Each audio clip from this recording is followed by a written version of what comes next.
que já nos estão a acompanhar. Queria agradecer-vos por mais uma vez estarem desse lado. Nós vamos falar hoje sobre perda de peso e desinflamação ou inflamação crónica. O link que vocês receberam pode ser partilhado com vocês, com quem vocês entendam que pudesse gostar de estar a assistir. Esta conversa que nós vamos ter aqui vai ficar gravada e posteriormente nós vamos enviar para vós, portanto, a gravação para poderem voltar atrás e esclarecerem algumas dúvidas com as quais possam ter ficado. Entretanto, queria também dizer-vos que nós temos a nossa clínica junto às Amoreiras, na rua Dom João V, na rua que vai das Amoreiras para o Largo do Rato, e trabalhamos nas áreas da gestão do peso, da anti-inflamação, do anti-aging, portanto da medicina anti-aging. Trabalhamos também na saúde intestinal e no rendimento desportivo, na performance desportiva. Portanto, acompanhamos todo este tipo de população e também fazemos consultas online. Portanto, todos estes programas que nós desenvolvemos podem ser, portanto, realizados presencialmente ou podem ser realizados online para quem estiver fora de Lisboa. Nós hoje estamos aqui para falar de emagrecimento, de desinflamação, de inflamação crónica, e também queria dizer-vos que muitas das nossas conversas com a doutora Cíntia sobre o anti-aging, de nutrição com a nossa nutricionista Andreia Revés, estão gravadas na nossa página de Instagram e no nosso Facebook, e portanto poderão sempre aceder por lá. Temos feito muitas lives que ficam gravadas na nossa página de Instagram e portanto será um prazer estar convosco. Eu julgo que nós já temos alguma plateia e como temos ainda alguns slides para passar e também queria deixar, portanto, algum tempo para vocês poderem colocar as vossas questões, eu iria iniciar. Queria dizer-vos que podem ir fazendo algumas questões que nós, no fim, vamos responder às questões que vocês forem colocando por escrito. E nós depois vamos responder. Queria dizer às pessoas que estão a entrar ainda que este link pode ser partilhado e que poderão passá-lo a quem tenha desejo ou gostasse de ouvir este género de informação.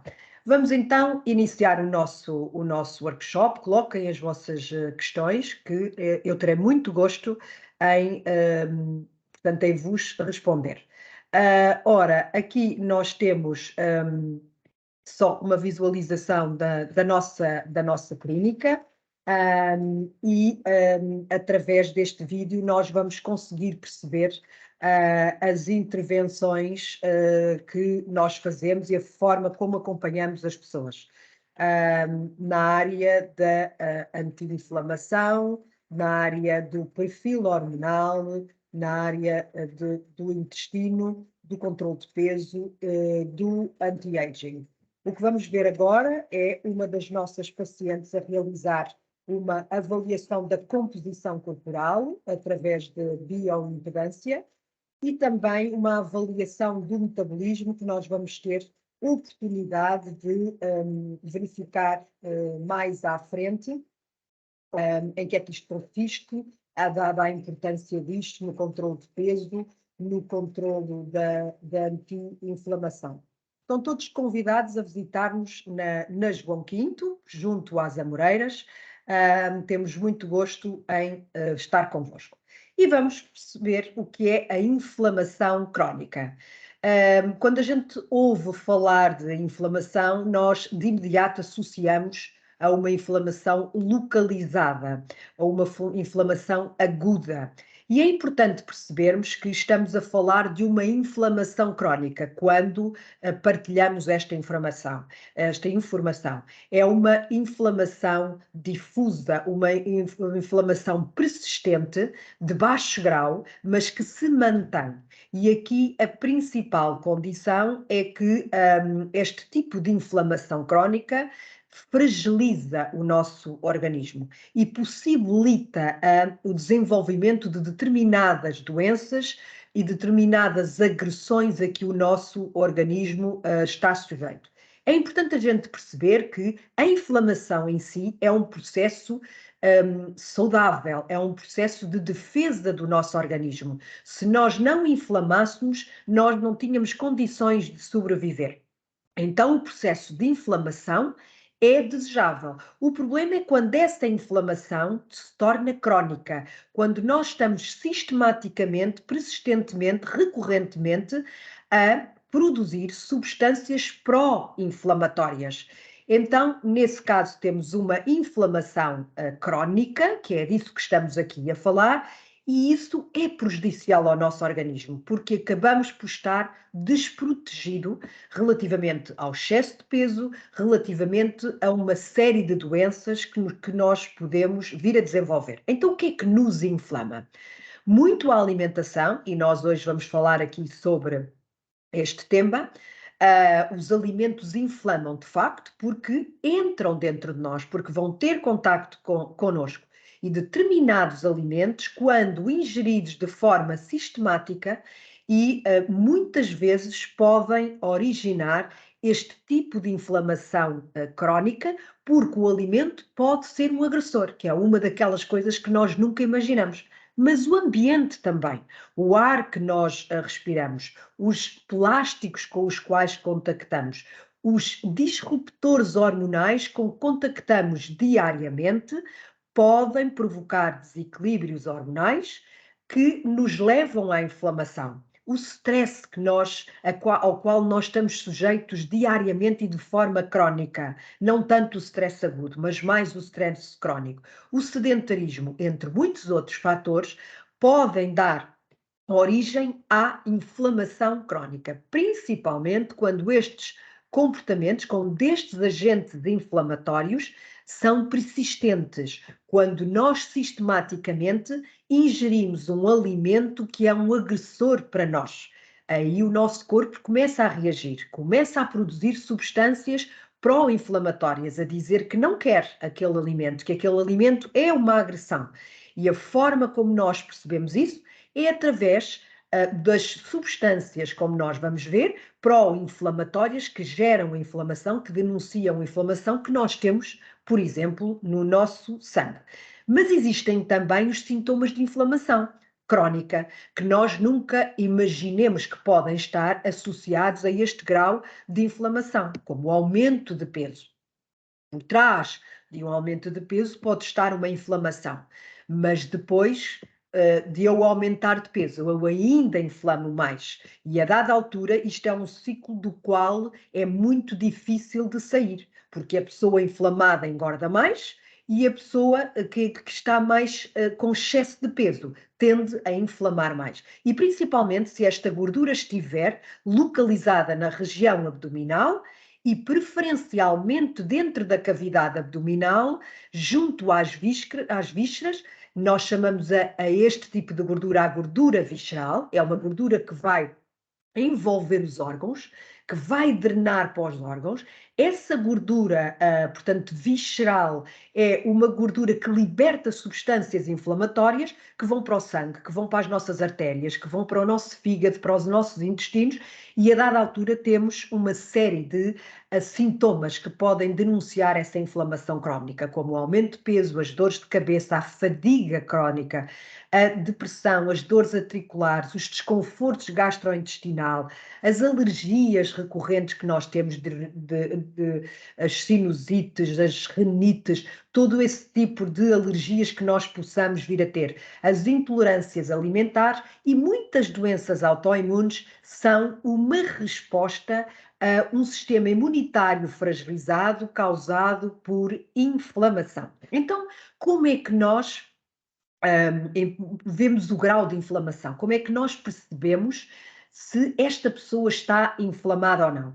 Nós na TUBI criámos um índice de inflamação e esse índice é composto, ou seja, este índice vai-me dizer o grau de inflamação de um organismo e a partir daí temos um diagnóstico e vamos intervir para reduzir esta inflamação e este índice de inflamação é composto por análise ao sangue, em que nós vamos perceber as substâncias pró-inflamatórias, como a PCR, o fibrinogênio, a homocisteína, o colesterol, os triglicéridos, entre outros fatores que são analisados no sangue e que nos permitem perceber o grau de inflamação, ou seja, as substâncias pró-inflamatórias que estão a ser libertadas no nosso sangue e que contribuem para a inflamação, a nossa composição corporal, a quantidade de massa gorda, a massa isenta de gordura, a relação entre ambas, a água corporal e o nosso estilo de vida, ou seja,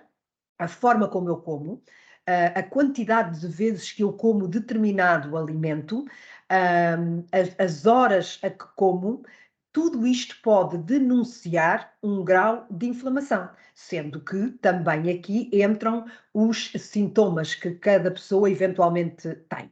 Então, posto isto, nós vamos, o que vamos fazer é avaliar o grau de inflamação, sabendo que nestas análises clínicas que fizermos, temos que entrar em linha de conta com os disruptores endócrinos, ou seja, as substâncias que vão promover alterações no perfil hormonal podem provocar inflamação. O facto de eu ter alterações hormonais faz com que eu tenha maior probabilidade de vir a desenvolver inflamação. Então, há que avaliar o meu perfil hormonal, as minhas hormonas, mas também devo avaliar a minha composição corporal. E avalio essa composição corporal através de uma antropometria. Aqui vemos na imagem, portanto, a ser avaliada uma prega adiposa e a quantidade de massa gorda que eu tiver no organismo versus a quantidade de massa muscular ou massa isenta de gordura podem determinar também o meu grau de inflamação. É óbvio que uma pessoa que tiver um desequilíbrio entre a massa gorda e a massa muscular está muito mais predisposta ao desenvolvimento da inflamação. O meu metabolismo, o que estamos a ver aqui é uma avaliação do metabolismo basal, através da inspiração, portanto, dos gases expirados e do oxigênio que é consumido, do dióxido de carbono que é produzido, através deste rácio, nós vamos avaliar o metabolismo de cada pessoa e vamos perceber se este metabolismo está suprimido, se ele está diminuído, se eu deveria estar a gastar em repouso 1200 calorias e só estou a gastar 900. Porquê? Essa resposta nós podemos vir a ter no grau de inflamação, essa resposta, por razão pela qual eu tenho o meu metabolismo diminuído, portanto, pode também ser explicada através do nosso perfil hormonal, entre outros fatores. As minhas intolerâncias alimentares também servem para avaliar o meu grau de inflamação. E nós podemos ter intolerâncias alimentares que se vão desenvolvendo ao longo da vida. Eu posso não ter nascido intolerante à lactose e vir a tornar-me intolerante à lactose ao longo da vida. E estas intolerâncias que eu vou desenvolvendo ao longo da minha vida podem também determinar o meu grau de inflamação. Então, nós, através de todos estes sintomas, através de análises clínicas, através de avaliações da composição corporal, nós vamos perceber o grau de inflamação de cada pessoa. As minhas queixas gastrointestinais, se eu tenho flatulência, se eu tenho o estômago inchado, se eu como e fico muito cheia, com uma barriga tensa, com muitos gases, com uma sensação de infartamento, se eu tenho diarreias alternadas depois com prisão de ventre, fezes ácidas, tudo isso pode denunciar focos de inflamação e contribuir para a avaliação que nós queremos fazer. E, portanto, aqui percebemos que o intestino e a forma como o meu intestino se comporta denuncia um grau de inflamação também. Mas o stress oxidativo, ou seja,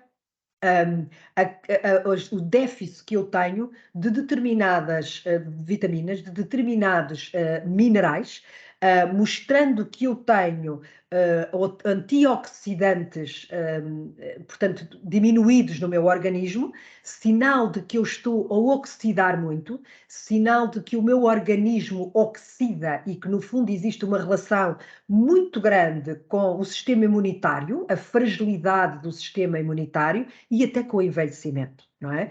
E, portanto, quando um organismo está sujeito a stress oxidativo, que é dado por condições extremas de muito sol que as pessoas apanham, atividade física extenuante, alimentos que provocam oxidação, o tabaco, o sedentarismo, também por oposto ao exercício em excesso, todos estes comportamentos levam ao stress oxidativo e também é-nos permitido avaliar o meu grau de stress oxidativo, que de certa forma vai contribuir para o meu grau de inflamação. Não esquecer que este stress oxidativo mostra o estado das nossas artérias, o quão nós podemos estar predispostos ao desenvolvimento da doença cardiovascular. Então, posto a avaliação de todos estes fatores, determinamos o grau de inflamação de cada pessoa, que pode ser entre ligeiro, moderado ou severo. Quase todos nós temos um grau de inflamação, ainda que seja ligeiro, mas o ideal é reduzir, portanto, o grau severo para moderado e depois para ligeiro. E queria dizer-vos que, no fundo, não é muito difícil encontrar pessoas com grau severo de inflamação e que muitos de nós está pelo menos no grau moderado de inflamação e muitos outros estarão também no grau severo, o que nos predispõe, obviamente, para todas as condições que falámos há bocado. Então, tendo o nosso diagnóstico de inflamação, vamos perceber como é que nós revertemos este processo de inflamação e como é que nós conseguimos perder peso. É fundamental regular as nossas hormonas. E as nossas hormonas são avaliadas, a maior parte delas no sangue, podendo ser também avaliado, portanto, na urina ou até mesmo na saliva, como estamos a ver, e vamos equilibrar estas hormonas que eventualmente possam estar em desequilíbrio e contribuir para a inflamação. É muito recorrente em mulheres em idade fértil e a partir dos 35, 40 anos estarem em dominância estrogénica. Estas mulheres produzem muito estrogénios e muito pouca progesterona, e estas mulheres tendem a engordar, a inchar, a ficar com tensão mamária, a ter grandes perdas de sangue, ficarem anémicas e uma dificuldade grande em controlar o peso. Estas mulheres estão em dominância estrogénica e estas mulheres estão consideravelmente mais inflamadas. Mas também é possível, e muitos de nós, sujeitos ao stress em que estamos, terem um cansaço adrenal. No fundo, são umas glândulas que nós temos sobre os rins, que quando estão demasiado estimuladas pelo stress a que nós vivemos, começam a produzir desequilibradamente hormonas como o cortisol, como o DHEA, adrenalina e muitas outras que são produzidas nessa glândula e que promovem alterações no nosso metabolismo e que produzem inflamação. Nos homens, os níveis baixos de testosterona também podem denunciar inflamação e a inflamação pode baixar os níveis de testosterona. E, portanto, para que nós consigamos emagrecer e para que nós consigamos desinflamar, é importante estabelecer uma regulação hormonal, mas também é importante realizar atividade física. E aqui eu vou falar um bocadinho sobre o músculo. O músculo está muito relacionado e associado ou à estética ou também à performance desportiva. Mas nós temos que perceber que, acima de tudo, o músculo está ligado à saúde. O músculo é um órgão fundamental para que nós consigamos ter saúde. E aqui eu queria fazer a ressalva que não ter doenças não é a mesma coisa do que ter saúde. Eu posso ter dores de cabeça, não estou doente, mas não estou saudável. E, portanto, nós trabalhamos para a saúde, não trabalhamos para a ausência de doença, que é uma coisa diferente. E a forma como vemos as análises, as prescrições que fazemos e os aconselhamentos que fazemos é para que exista saúde e não ausência de doença. O exercício promove, portanto, um trabalho essencialmente cardiovascular, mas também um trabalho do músculo que é essencial. As pessoas mais musculadas normalmente têm mais predisposição para estarem protegidas em termos de sistema imunitário. E disso nós não temos dúvidas. E quando falamos de pessoas musculadas, estamos obviamente a falar de uma hipertrofia muscular feita em condições saudáveis, como é óbvio, não é? E, portanto, na realidade, quando este músculo é aumentado de forma saudável, esta pessoa é mais saudável. Nós não temos quaisquer dúvidas. Esta pessoa tem menos probabilidade de ter problemas osteoarticulares e inflamações ao nível das articulações. Esta pessoa tem muito menos problemas de ter doenças cardiovasculares. E esta pessoa tem mais probabilidade de conseguir controlar os seus níveis de gordura corporal. O músculo é um órgão que gera saúde. E, portanto, nós temos que olhar o desenvolvimento muscular, temos que olhar a atividade física, o exercício, como algo potenciador de saúde, não é só em termos estéticos. E temos que perceber, por exemplo, que a diabetes expressa-se pelo músculo. É no músculo que eu vou ter a absorção do açúcar, o armazenamento do glicogênio, que é o açúcar. Então, se eu não tiver este músculo trabalhado, se eu não tiver este músculo funcional, eu tenho mais probabilidade de ter uma diabetes, por exemplo, que é algo que nunca nos é dito. E, portanto, o exercício, e fundamentalmente o exercício com cargas, do exercício de ferro, o exercício de força, é fundamental para que nós, ao longo da vida, consigamos manter os níveis de massa muscular. A gente vai perdendo massa muscular com a idade. E a única forma de reverter este processo que é natural à idade, de perda de músculo, é a atividade física e o exercício de força. Se eu tiver que aconselhar as pessoas, aconselho de facto as pessoas a fazerem exercício com carga, em que façam mesmo com cargas que façam um desenvolvimento e uma hipertrofia muscular. E depois, obviamente, há a nutrição. A nutrição é fundamental para que nós consigamos desinflamar o organismo, para que nós consigamos emagrecer ao mesmo tempo que estamos a desinflamar, a ficar com o organismo mais protegido. Eu queria mesmo salientar que não é a mesma coisa uma perda de peso sem promover esta desinflamação ou uma perda de peso que promova simultaneamente uma desinflamação. E isso avalia-se. E, portanto, as minhas análises antes de perder peso devem estar, ou as minhas análises depois de perder peso, neste caso, devem estar substancialmente mais saudáveis, gerando menos e denunciando menos inflamação do que, obviamente, no início de um processo de perda de peso.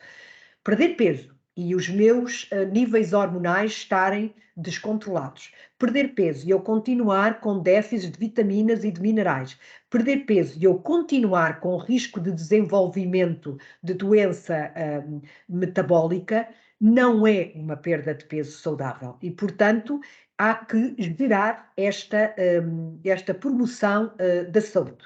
Nós temos ouvido muito nos últimos tempos falar sobre jejum intermitente, dieta cetogénica, dieta FODMAP, mas particularmente no jejum intermitente.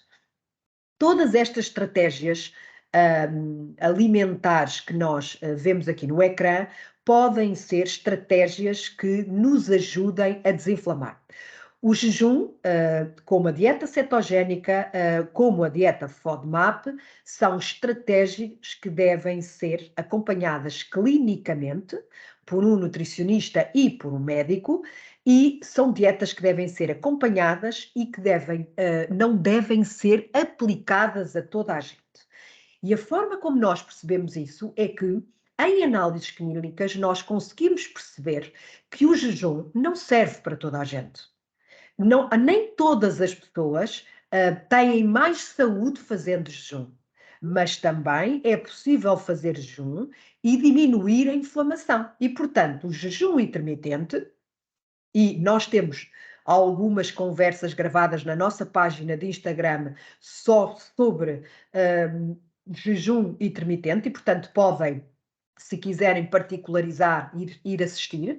E nós também prometemos fazer aqui um workshop só sobre jejum intermitente, mas sim pode ser uma das estratégias que nos leve, portanto, a desinflamar e promover a desinflamação ao mesmo tempo que promove uma perda de peso, mas não é para toda a gente. E, portanto, quando nós falamos de jejum intermitente, nós temos que fazer análises, nós temos que perceber o impacto que o jejum está a gerar no meu organismo. Eu tenho mais saúde depois de fazer o jejum ou não tenho mais saúde? Eu até posso ter menos uns quilos, mas tenho mais saúde? É isso que interessa ver.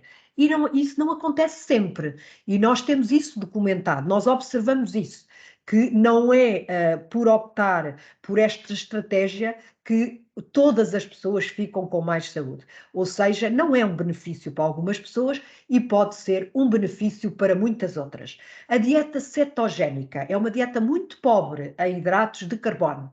E esta dieta é também muito útil para determinado tipo de pessoas, mas pode não ser nada útil em outro tipo de pessoas. Esta dieta pode promover estados de saciedade, pode ajudar-me no fundo, a controlar os meus ímpetos, por exemplo, para comer açúcar, para comer hidratos de carbono, para ter fome emocional, como me pode potenciar, dependendo de cada pessoa.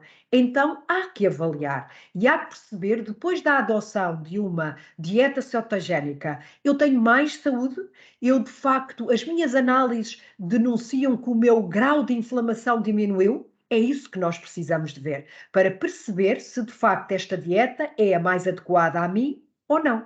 A dieta FODMAP é menos conhecida porque requer, enfim, um conhecimento grande, é uma dieta que requer, portanto, uma restrição grande nas primeiras semanas. É uma dieta muito recomendada para a inflamação ao nível gastrointestinal, para a saúde do intestino, mas esta dieta é estruturada por protocolos, por determinadas semanas em que são removidos determinados grupos de alimentos que podem estar a gerar inflamação ao nível do intestino e que depois vão sendo reintegrados na nossa alimentação até nós encontrarmos qual é, portanto, a minha dieta, a dieta que é para mim, a dieta que eu consigo tolerar, a dieta que os meus intestinos conseguem, portanto,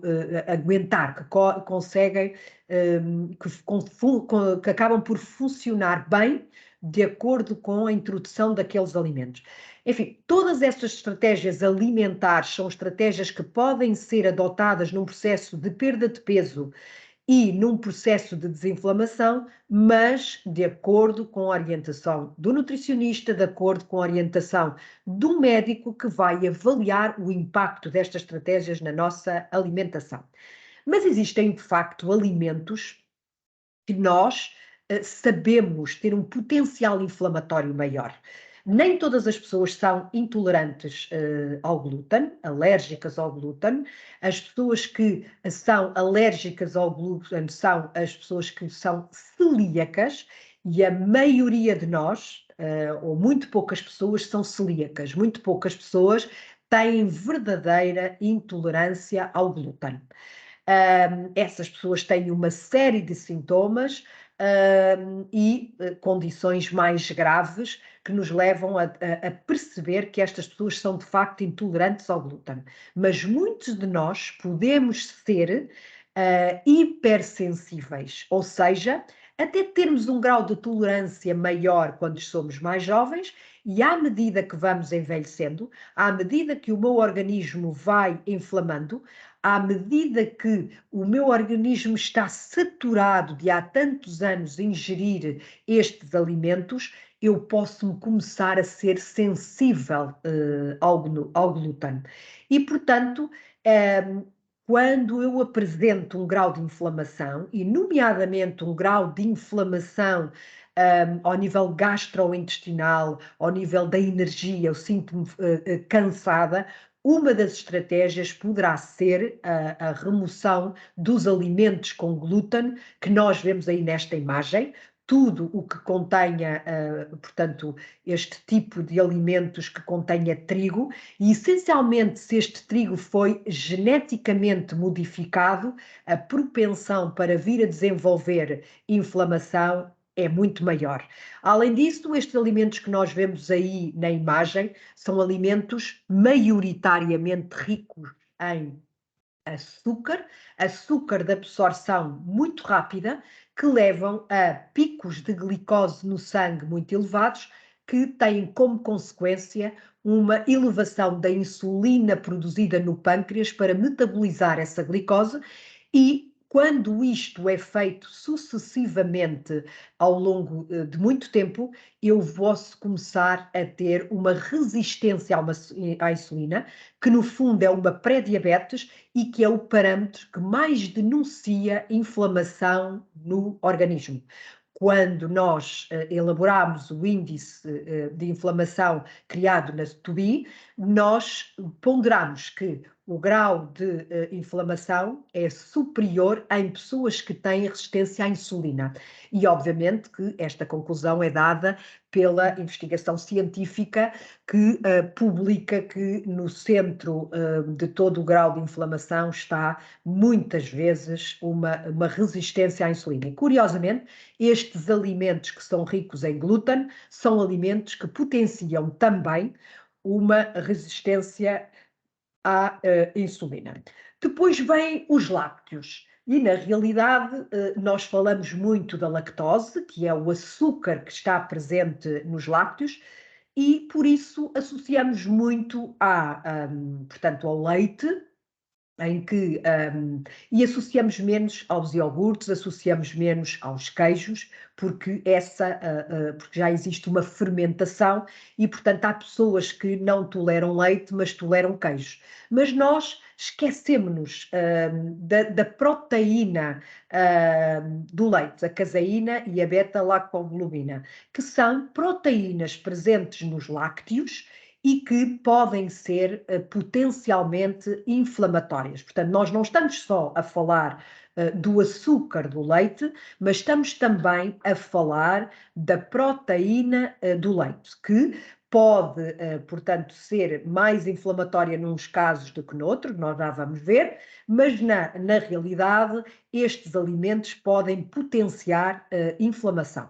Estes alimentos podem potenciar inflamação pelo aquilo que eu já vos disse, mas também podem potenciar inflamação porque geram frequentemente um pico de insulina, que é coisa que nunca nos é dado a conhecer. Ou seja, a ingestão de leite, particularmente mais do que de iogurtes ou manteiga ou queijos, pode potenciar um pico de insulina. E, portanto, eu acabo por poder, inclusivamente, desenvolver uma resistência à insulina por a ingestão frequente e exagerada de leite, não só pelas razões que eu há pouco estava a dizer. E, portanto, na realidade, este pico de insulina que é gerado pode contribuir para o grau de inflamação. E depois falamos sistematicamente do leite sem lactose. Obviamente, o leite sem lactose não é bem assim. Ou seja, o leite não tem, o leite tem lactose, tem a lactase também. Portanto, o leite sem lactose também não é uma opção, porque na realidade ele tem lá a lactose, o que tem também adicionalmente é lactase, que é a enzima que vai metabolizar a glicose e por isso nós ficamos com menos sintomas, acabamos por tolerar melhor, mas não vamos com isso diminuir o grau de inflamação. E podemos sempre, então, optar por bebidas vegetais que não têm, portanto, este açúcar do leite, não geram, em princípio, já vos explico um bocadinho melhor, este pico de insulina e não tem esta proteína inflamatória. Convém salientar, antes de passarmos aqui aos queijos, que as bebidas vegetais podem ter muito açúcar e, portanto, é sempre bom avaliar através do rótulo. Nós temos uma live gravada na nossa página de Instagram com a nossa nutricionista Andreia Revés, em que explica muito bem isto que eu vos estou a dizer e a escolha destas bebidas, vegetais. Queria salientar que nós aqui na clínica também utilizamos a avaliação e a monitorização da glicose do sangue através de um sensor que nos permite mostrar, portanto, às pessoas e através de uma aplicação a forma como nós metabolizamos os hidratos de carbono. E, na realidade, nem todas as pessoas metabolizam da mesma forma e uma refeição que aparentemente pode ser muito saudável e até pouco inflamatória, para uma determinada pessoa com um determinado metabolismo pode gerar um pico de glicose.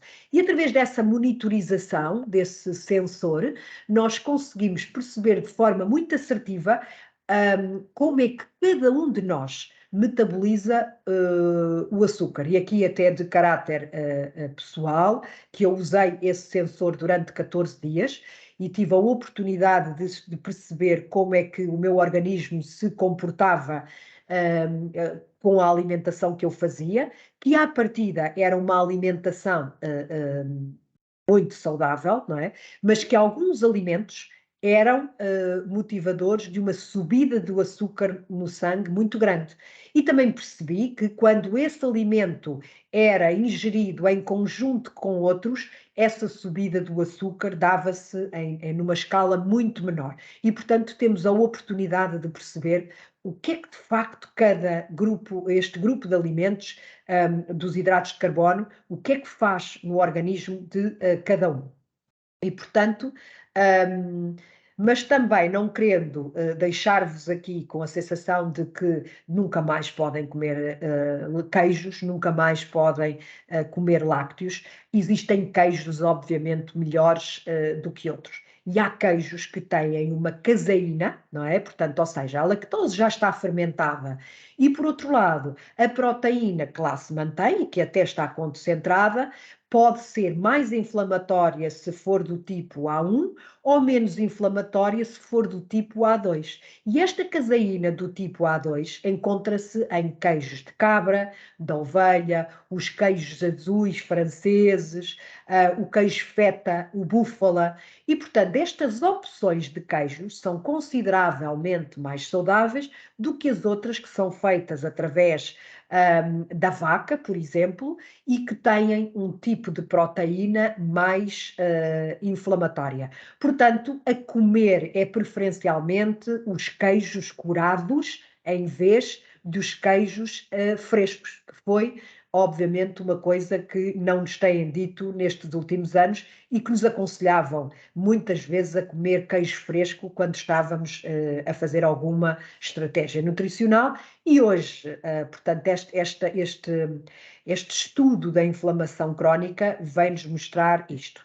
E os iogurtes também, ou seja, nós somos, portanto, muitas vezes motivados a ingerir iogurtes como sendo um alimento saudável. Obviamente que eu não lhe vou colocar aqui um rótulo que denuncie que é um alimento não saudável, mas na realidade existem iogurtes mais saudáveis do que outros, e os iogurtes que são de leite de cabra, por exemplo, ou de leite de coco, ou o kéfir, portanto, podem ser sugestões e opções mais saudáveis do que os iogurtes feitos com leite de vaca.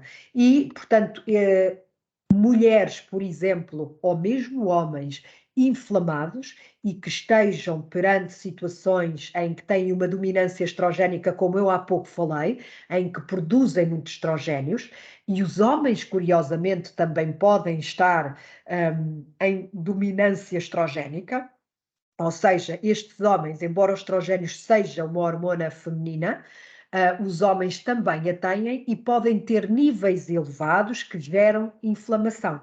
E, portanto, os iogurtes, nesse caso, e o leite, neste caso, podem ser potenciadores dessa dominância estrogénica, uma vez que muitos destes alimentos estão impregnados de hormonas e estão impregnados de estrogénios, mas estrogénios na sua forma disruptiva. E, portanto, dependendo da pessoa, os iogurtes podem não ser uma boa opção. E a mesma coisa em relação à manteiga, existem versões de manteigas mais saudáveis do que outras.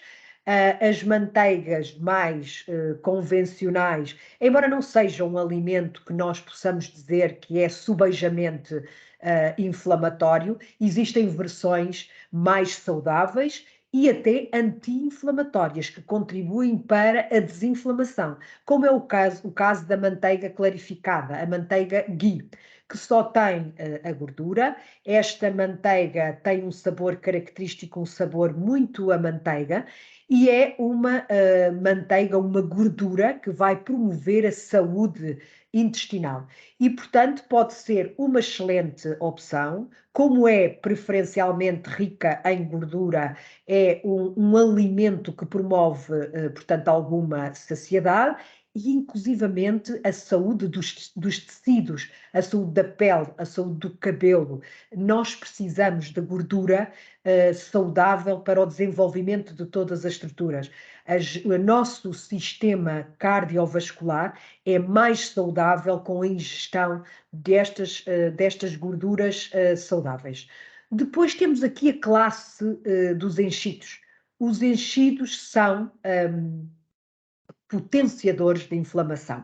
Quando nós olhamos para aqui, para esta imagem, nós conseguimos perceber que isto é uma coisa prensada, que isto é um alimento inventado, processado, é um alimento que não existia, que o homem criou. Estes alimentos muitas vezes têm glúten, estes alimentos também têm açúcar, curiosamente, e são alimentos que têm muitos conservantes e que podem potenciar, são salgados demais, embora o sal possa e é um alimento muito interessante. Nós crucificamos o sal ao longo de todos destes anos, e não é verdade. O sal é um alimento importante também, e, portanto, nós temos que avaliar o conjunto.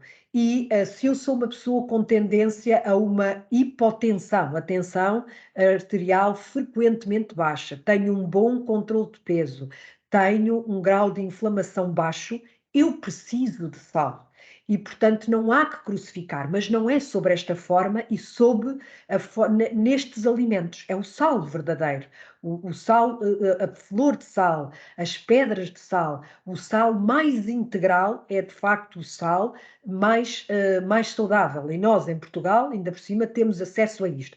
Estes alimentos, como eu estava a dizer, potenciam a inflamação e há evidência científica do aumento da mortalidade por todas as causas, cancro e doença cardiovascular, em pessoas que recorrentemente têm uma ingestão exagerada destes alimentos. Ainda assim, existem, portanto, dentro desta gama, existem alguns alimentos que podem ser melhores do que outros, mas olhem os rótulos, porque de facto estes alimentos têm um potencial nutritivo muito baixo e potenciam a inflamação.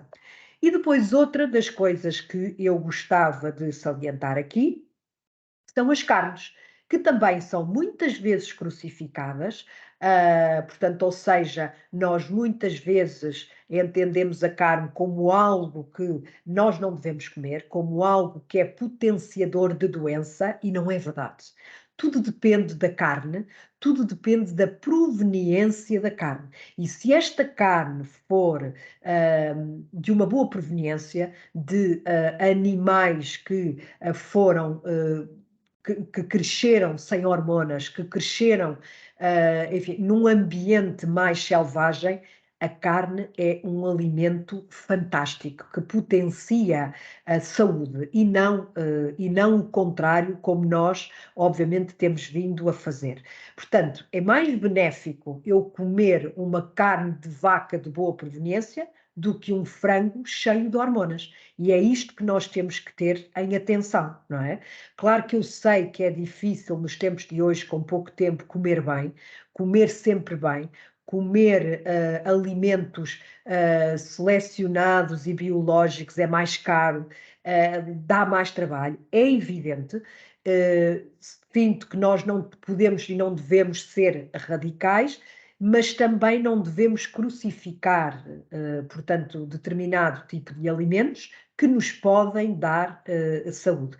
E falamos da vaca, como falamos do porco, como falamos do peru, como falamos do frango, todos estes alimentos, se forem de boa proveniência, são uma excelente opção. Poderíamos também falar dos ovos e poderíamos também falar do peixe, que quando é um peixe vindo do mar, é dos alimentos que mais potenciam a desinflamação, mas que quando estamos a falar de alimentos que têm muito alumínio, peixes que têm muito alumínio, são alimentos que podem também potenciar um grau de desenvolvimento de inflamação. E, portanto, nós temos, obviamente, uma costa maravilhosa. Eu tive a oportunidade de estar no fim de semana passado em Dublin, na Irlanda, e percebi mais uma vez o quão a gente tem uma alimentação maravilhosa, o quão é fácil comer em Portugal, o quão é bom comer em Portugal, o quão é barato comer em restaurantes em Portugal, e, portanto, eu acho que em Portugal é relativamente fácil comer de forma saudável. Obviamente que aquilo que eu tenho vindo a transmitir aqui requer alguma restrição e requer alguns condicionalismos e, portanto, acho que devemos gerir toda esta informação, não é? Porque é difícil para algumas pessoas comer exclusivamente biológicos, não é? Mas ainda assim, sempre que tivermos a oportunidade de o fazer, devemos fazê-lo. E às vezes não é uma questão de comprar mais caro.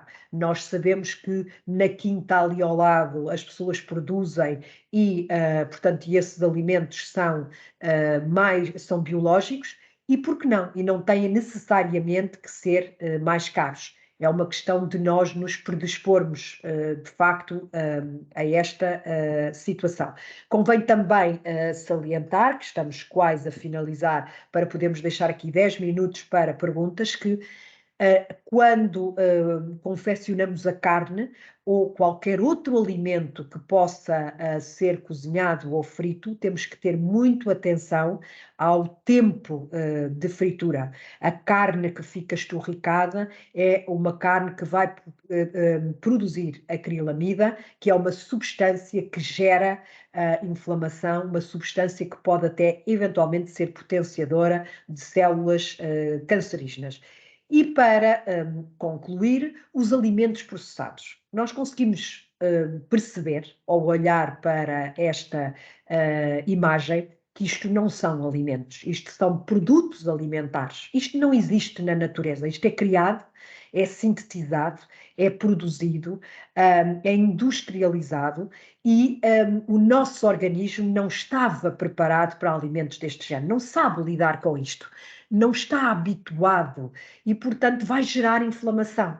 Estes alimentos comidos de uma forma recorrente, de uma forma persistente, vão gerar inflamação, vão gerar alergias, vão gerar intolerâncias, vão gerar incómodos, portanto, sintomas gastrointestinais, porque o nosso organismo, embora muito forte e um organismo que tem capacidade de se defender, à medida que nós vamos ficando mais velhos, essa capacidade vai diminuindo e, portanto, na continuidade da ingestão destes alimentos, o organismo começa a pedir ajuda, expressando inflamação.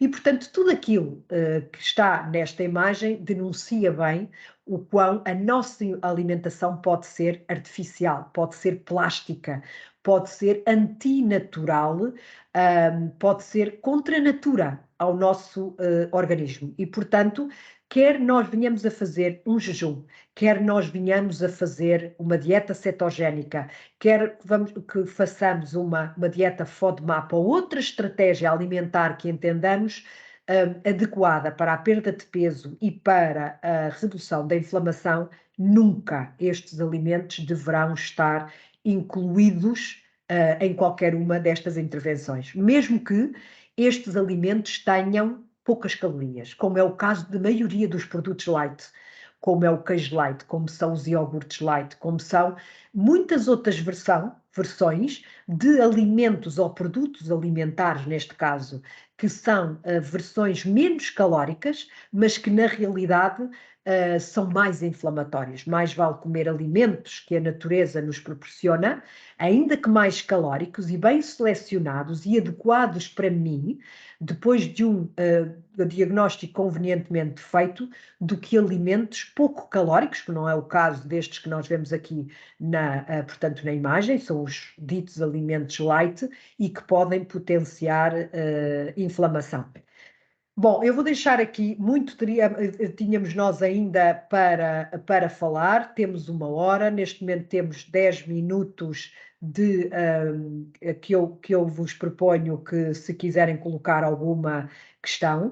Esta é a nossa equipa TUBI, constituída por médicos, nutricionistas, fisiologistas do exercício, psicólogos, e nós estamos aqui, por acaso, somos só meninas neste momento, mas na realidade basta olhar para perceber que toda esta gente está muito desinflamada e, portanto, é este o nosso trabalho. Estamos na TUBI, junto às Amoreiras, na João Quinto, para vos ajudar em consultas presenciais e online. Eu deixo agora 10 minutos para quem quiser colocar, portanto, alguma questão. Terei todo o gosto em responder às vossas questões. Enquanto vocês formulam as vossas questões, queria também dizer-vos que esta conversa que tivemos aqui hoje vai ficar, portanto, nós vamos enviar pelo grupo do WhatsApp o link e, portanto, e vamos também enviar por e-mail esta conversa que tivemos aqui e que vai ficar gravada, e podem sempre partilhar com quem entenderem que possa ser uma ajuda. A Catarina, que está a ouvir-me, não sei se, Catarina, há alguma questão que as pessoas... Eu vou ligar aqui a minha câmara agora. Olá a todos, estiveram a ver os slides. Eu agora estou aqui. Não sei se querem colocar, portanto, alguma questão. Terei muito gosto em responder. Ao que percebo, até agora ninguém colocou nenhuma questão. Enfim, isto querá eventualmente dizer que nós fomos. A Leonor Pereira fez uma questão. Deixem-me só ver como é que eu acedo aqui novamente portanto, eventualmente será aqui na a regulação hormonal. A Leonor Pereira, a regulação hormonal começa por fazer análises para entender como está o nosso sangue. Exato.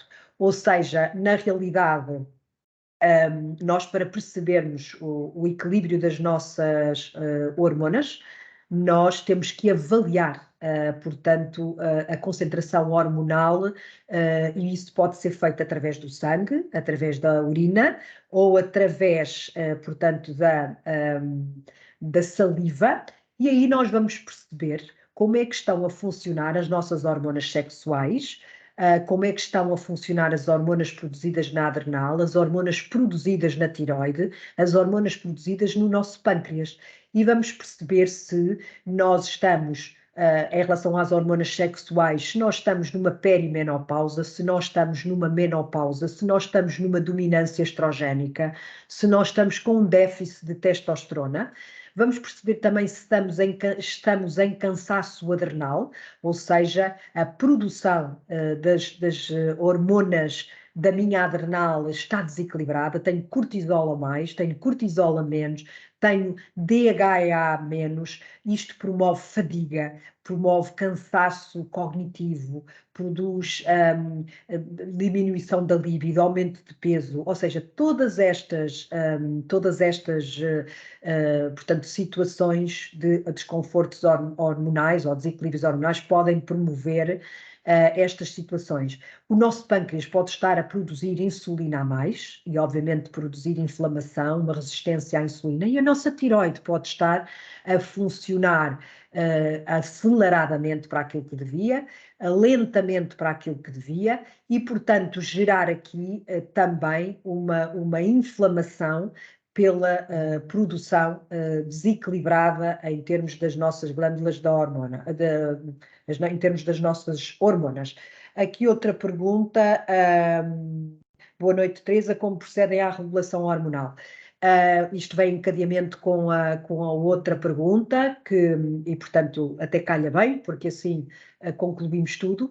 Quando nós percebemos que as pessoas têm de facto alguma alteração hormonal, essa regulação hormonal pode ser feita através de uma modulação hormonal não hormonal, que é curioso. Nós podemos regular as nossas hormonas através de substâncias naturais não hormonais e podemos regular as nossas hormonas através dos alimentos, por exemplo, e podemos regular as nossas hormonas através da atividade física, que é uma coisa que a gente não imagina, mas que é verdade. Ou seja, vou-vos dar um exemplo para vocês perceberem, falando aqui para homens também. Um homem que tem déficit de testosterona e que não é tão incomum como a gente pode pensar. Uma grande maioria dos homens tem, de facto, um déficit de testosterona e não sabe, não é? Vai fazendo a sua vida e não sabe. A atividade física, o treino de força, tanto no homem como na mulher, podem aumentar os níveis de testosterona e isso é desejável para ambos os sexos. Não é só para o homem. Nós também temos testosterona e é fundamental à mulher ter testosterona. E, portanto, nós podemos modelar a produção de testosterona através da atividade física.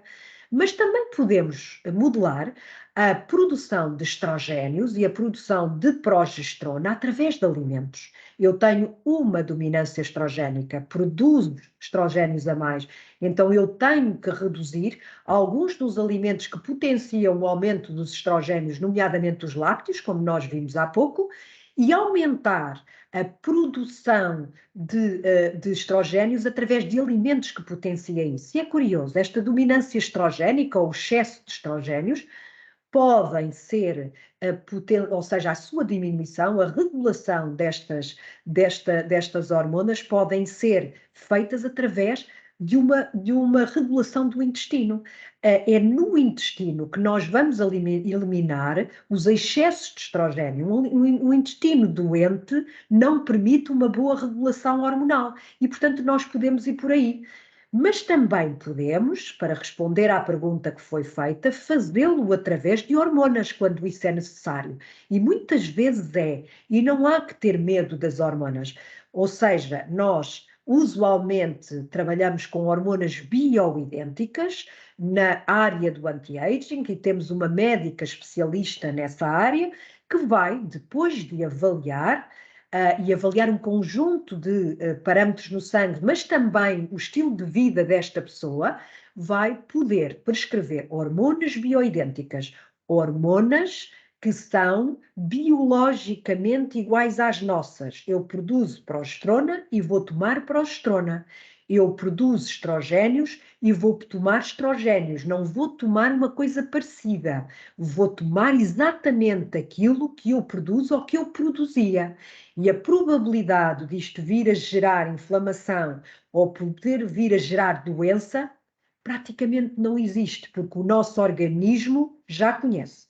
Convém salientar que as hormonas não são para se fazer em organismos inflamados. A ideia não é eu tenho um organismo inflamado, eu fumo, eu bebo, eu tenho excesso de peso, eu não faço atividade física e tomo hormonas para envelhecer, para desacelerar o envelhecimento e para emagrecer e para desinflamar. Isto não existe. Ou seja, tomar hormonas nestas circunstâncias ainda vão sobrecarregar mais o meu organismo.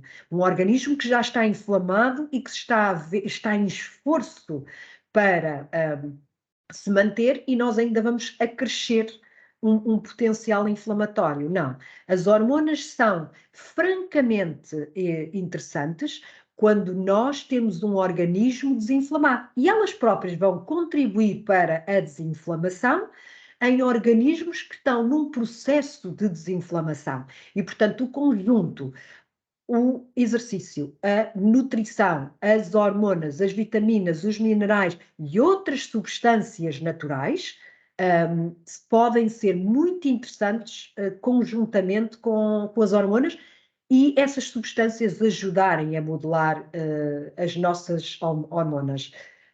Diz uma senhora como agendar uma consulta, como sabemos que especialidade escolher. A Catarina poderá dar-vos essa informação. Usualmente, as pessoas podem eventualmente vir a uma primeira consulta comigo portanto, fazermos um diagnóstico, ou podem logo avançar para a consulta da doutora Cíntia, quando o processo é de anti-aging exclusivamente. Ou seja, especialidade, escolhemos anti-aging, infusão, gestão do peso. Ou seja, os nossos colaboradores podem dar a informação de qual, portanto, a consulta que devem escolher. E, portanto, deixe-nos ficar o seu contacto. Eu vou deixar aqui.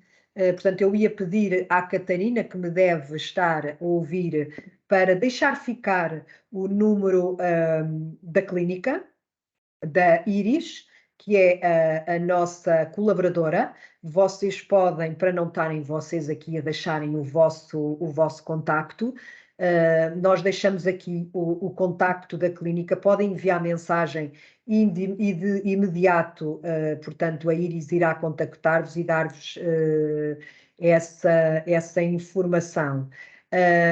Não sei se, Catarina, conseguiste colocar aqui o contacto da Iris. Já está. Portanto, a Catarina já partilhou. Eu deixo aqui, é o 91 527 6691. Fica aqui gravado. Vocês podem sempre contactar por este número, podem ir ao nosso site, visitem o nosso site, está a explicação de todas as áreas em que nós trabalhamos. Podem fazer um pedido de contacto através do site e amanhã nós ligamos para vocês. Não sei se há mais alguma pergunta que tivessem deixado. Saber um pouco mais sobre lipidema na forma breve. lipidema, hormonas e alimentação. É curioso, muito poucas pessoas sabem e falam sobre o lipidema. Eu espero que a senhora que falou disso ainda aí esteja. Mas na realidade é, portanto, um problema que algumas mulheres têm, que provoca uma acumulação de gordura boa noite, portanto, provoca uma acumulação de gordura nos membros inferiores, provoca dor, um desconforto muito grande, um grande inchaço, e é difícil de eliminar. Não era visto como uma doença, como uma alteração, e hoje é, e portanto este lipidema é um processo inflamatório. Estas mulheres tendem a acumular gordura nos membros inferiores. Esta gordura muitas vezes é potenciada por fatores genéticos, mas muitas vezes por desequilíbrios hormonais ao longo da vida. Os anticoncepcionais hormonais potenciam o desenvolvimento do lipidema e nós não sabemos e começamos a ingerir estas substâncias muito jovens ainda. As terapias hormonais na menopausa podem também contribuir quando são utilizadas substâncias sintéticas e, curiosamente, a ausência de terapia também pode promover o aumento do lipidema.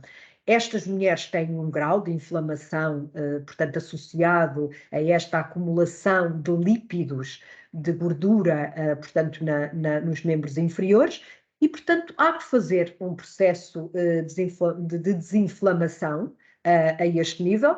E alguns métodos, e para esclarecer esta senhora que fez esta pergunta, nós não o realizamos na nossa clínica especificamente, mas há intervenções cirúrgicas pouco conhecidas em Portugal que podem ajudar nesta questão do lipidema. Nós temos todo o gosto em ajudar a pessoa que fez esta pergunta, porque sabemos o quão desconfortável é este processo, mas há uma coisa que nós sabemos, independente de uma intervenção cirúrgica que se possa vir a fazer, a redução sistémica de inflamação, o controle de peso, é completamente complementar a qualquer intervenção que nós devamos fazer e deve ser por aí que nós devemos começar, até porque não se fazem intervenções cirúrgicas em organismos desinflamados. Mas temos todo o gosto em ajudar e em partilhar depois de uma forma mais pessoal aquilo que lhe estava a dizer. Eu vou ler aqui mais uma vez algumas perguntas que quem não, para quem come, deixa eu ver, para quem come pão ao pequeno almoço, há alguma alternativa saudável? Bem, eu gostaria de acabar por dizer que existem pães e pães, não é? Portanto, existem pães que são muito mais saudáveis e que são feitos por cereais menos inflamatórios, e isso pode ser, portanto, uma boa versão. Pães também que sejam de fermentação lenta, e, portanto, não vamos crucificar o pão, até porque o pão é um alimento emocional. Como eu acredito que para muita gente o queijo seja, para muita gente até o leite eventualmente seja, mas o pão nós conseguimos ainda defendê-lo, não é? Temos que terem atenção ao controle de peso, porque é um alimento que pode promover, portanto, e pode fornecer muitas calorias quando comida em excesso, mas também vos digo que acredito que não é porque se toma uma fatia de pão ao pequeno almoço de boa qualidade que alguém vai ser gordinho na vida, que não vai ter um bom controle de peso e que vai estar todo inflamado. Não acredito nisso. As experiências profissionais que tenho tido demonstram exatamente isso. E há organismos e organismos. E, portanto, tudo é possível de acordo com um bom diagnóstico. Mas na perspectiva de não se querer comer pão, há sempre a perspectiva de comer ovos mexidos com abacate, ovos mexidos com um queijo daqueles curado que eu há pouco estava a dizer. E por que não uma sopa? E por que não carne ao pequeno almoço? Nós é que convencionamos que era assim. É óbvio que para muita gente não dá jeito, Mas todas estas possibilidades são possibilidades, como, inclusivamente, não tomar o pequeno almoço na perspectiva da adoção de um jejum, não é? Mas tudo isto deve ser avaliado. Lipidema, existe uma senhora a perguntar como se fazem estes testes à distância. As análises ao sangue podem ser feitas em qualquer laboratório, espalhados pelo país. Portanto, qualquer laboratório com uma prescrição de análises que nós enviamos poderá fazer estas análises ao sangue que determinam a inflamação. Já as avaliações que nós fazemos na clínica do metabolismo e, portanto, a composição corporal requerem presença, obviamente, mas é possível promover uma desinflamação, é possível promover, portanto, uma perda de peso sem ter que realizar fisicamente estes exames, fazendo análises clínicas. É possível tratar disbioses intestinais e enviando kits para as pessoas para recolha de fezes, para recolha de sangue.